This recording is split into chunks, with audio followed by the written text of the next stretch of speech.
Hi, I'm Santa Claus, and I'm here to tell you what I think about some of your favorite Christmas movies. Right? That's what I'm here to do? Cool. From the title, I was expecting more of a John Grisham legal suspense thriller like the Pelican Brief. But instead, the Santa Claus is like a wacky comedy where I fall off a roof and die. Yay, Christmas spirit. Also, I didn't become fat to become Santa. I have a thyroid problem, and I also happen to be Santa. Correlation does not equal causation. I know it's fiction, but a little research, please. Okay, so Ernest has got the Santa look down, but the voice is way off. See, he's speaking with more of a Western North Pole accent. I come from Eastern North Pole, blue blood stock. But not bad for an Ernest movie, though. Know what I mean?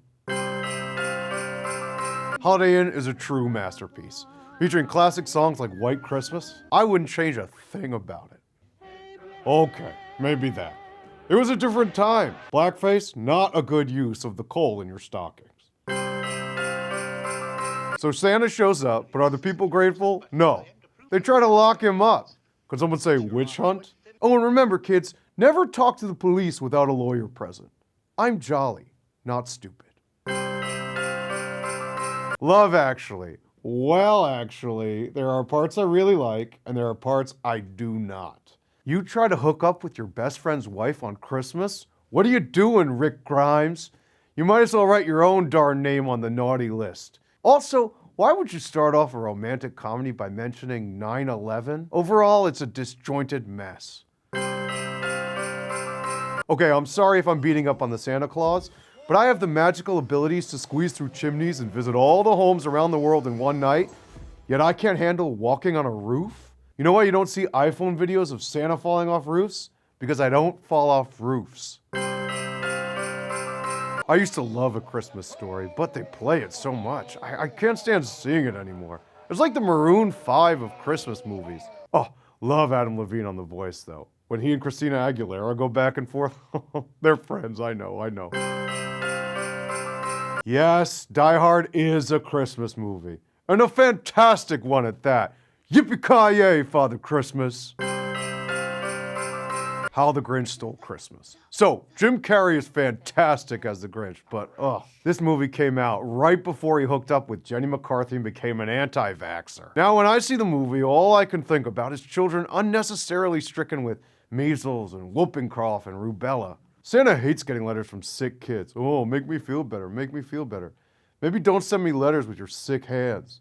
I'm not touching those. This one just makes me look like a maniac.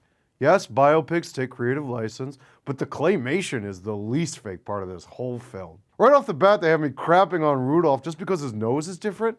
Come on. No one mentions that Rudolph was one of 9 reindeer in his litter that had a shiny nose. The others all passed away days later. They had other degenerative diseases. And again, I hate sickness. And by the way, Rudolph's nose wasn't bright enough to navigate through the dark, let alone a snowstorm. This idea that I needed him to save Christmas is insane. Let me show you something. The only one who saves Christmas around here is me. Not accurate, but very funny. Don't get me wrong, sometimes even Santa wants to drop an F-bomb or two. You're gonna do a movie about saving someone's life on Christmas without Santa? I've saved countless lives on Christmas. Instead, you send some hack guardian angel in training to save George Bailey? I could have straightened Bailey out in 10 minutes tops. Then you would have gotten back 2 hours of your wonderful life. Oh, I remember wanting Jingle All the Way to be so good. You got Sinbad, the Terminator, and Phil Hartman? On paper, it should have worked, but in the end, it ends up on the island of misfit movies. Now, if you want a really great Christmas comedy, oh my God, oh, Elf. So, I actually got to be a consultant on this one, which I only did to meet James friggin' Caan. Can we talk about him for a sec? The man is a legend. So after a couple weeks of hanging out, we get friendly, as you do, and he invites me and Mrs. Claus out to dinner. And I'm doing my best to not bring up the Godfather. You know, be cool, Santa. Don't be that guy, Santa. You know, I lived in New York. I know. But like halfway through, he goes, hey, you want to hear a story about Marlon Brando? And I was like, are you kidding me? Of course. Beep, beep. Yep, load it right here. Dump those stories, Jimmy. No, no, no. Oh, now I promised him I wouldn't repeat any of those tales. And when you make a promise to old Jimmy Caan, you keep that promise, or he'll get you. I know. I lived in New York. One more thing about the Santa Claus. I mean, I died within the first 8 minutes and everyone's fine with that? Seriously? Do you really want to test that premise? Go ahead. A lot of people have tried, believe me. If you want a war on Christmas, I'll give you a war on Christmas. I'll give you a war on Christmas you wouldn't believe. Hey guys, thanks for watching. If you enjoyed the video, please like it, share it with your friends, and subscribe to our channel. Make sure you click the little bell to turn on notifications so you never miss a video.